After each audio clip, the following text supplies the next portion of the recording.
just want to share a little anecdote with you, though.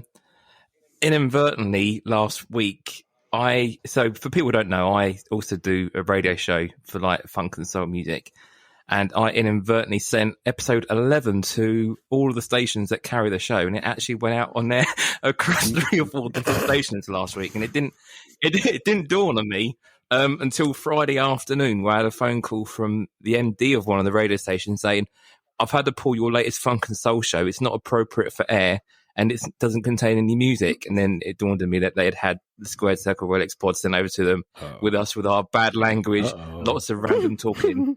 And obviously, I'm quite a closeted wrestling fan. Everyone now knows I collect wrestling cards and talk every fortnight to a couple of guys about it. So, amazing. Anyway, so I haven't been kicked off the radio stations, but it's made me very aware that people don't check the files that are sent to them. And equally, I need to be more careful with what I send out. So, just watch your language this week, lads, just in case it happens again. Well, I can't guarantee this, but I can't promise this, especially because did you say you said earlier one of your shows goes out 5 to 7 in the morning?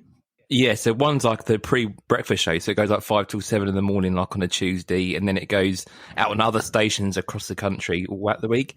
But by the point I'd been told, it had already aired several times. So either people weren't listening at those times or it went unnoticed. But anyway, regardless of that, we had some actual radio airplay. Yeah, we're radio stars, man.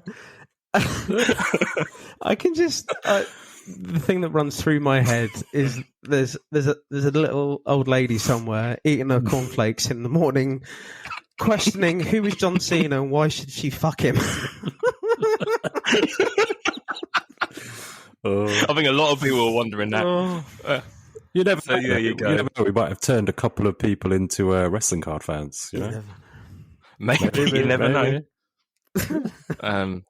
So yeah, that was the I would say highlight of my week last week, but I did have a slight panic moment when I was on the way back to my brother's, thinking I need to log on Dropbox and check every single file. Mate, our hearts did go out to you. Anyway. While you were panicking, we were crying. We were laughing. You were pissing yourself. You were laughing. So anyway, so that was an eventful winter last week. Anyway, but other than that, yeah, not too bad, guys. Sorry. Good. So. I'll tell you what, I bet no other podcast has that issue. I'll tell you. It is brilliant. It's the best story. Honestly, I didn't think we could top Chris's story last week, but I don't know. No, I think it has. There's always something to talk about, isn't there? I'll tell you. Absolutely.